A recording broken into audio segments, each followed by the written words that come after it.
in terms of Sharon Tate, for me, she feels like the kind of light and optimism in terms of if she's a kind of theme around this film. For you, when you were approached and asked to play her, where did you start with her?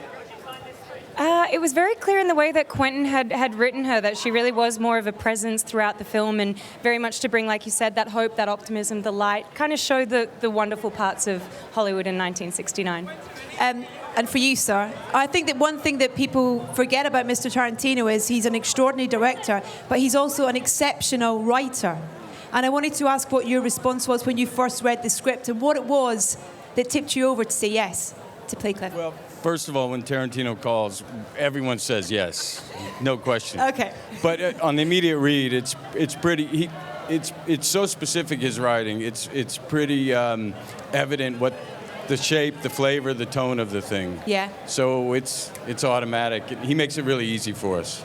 And Leo, for you, in terms of this character, there's so many layers to him and so many parts that you have to play as an actor. It's a film within a film. It's all that kind of stuff. Does he encourage you to kind of bring as much of it yourself to the table as what's on the script?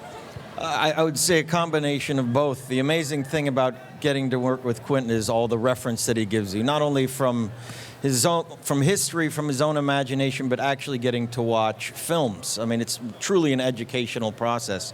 He's one of the most unique visionary filmmakers of our time, and his ability to combine, fairy tales with reality is nobody else does it like him. So the whole process of creating these characters and all that reference is what makes the film ultimately an incredibly enjoyable experience.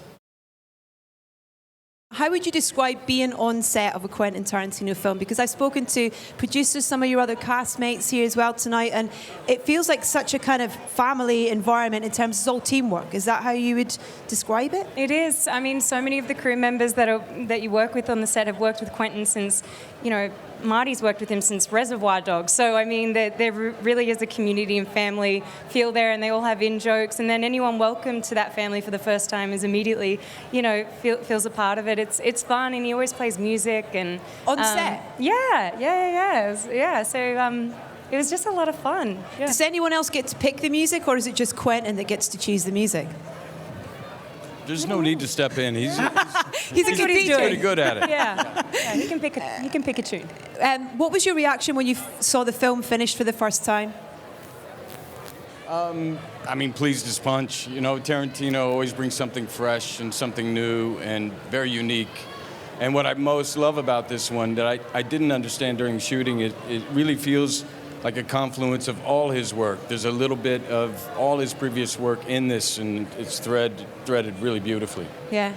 And Leo, in terms of for you for this character, what was the preparation that you did? I believe that you kind of stepped into the world of a particular TV star that Quentin was a big fan of. Yeah, as Brad was saying, it's really an homage or a love story to the industry. And, Brad and I in this film play characters that are sort of voyeuristic, where the culture has left us behind, the industry has left us behind, and we're watching the changing of the guard, so to speak. So it was interesting to not only to step into this time period, but to play two guys that are sort of on the outskirts, trying to still survive within the industry that they love. But it really is a love letter to Hollywood and Los Angeles.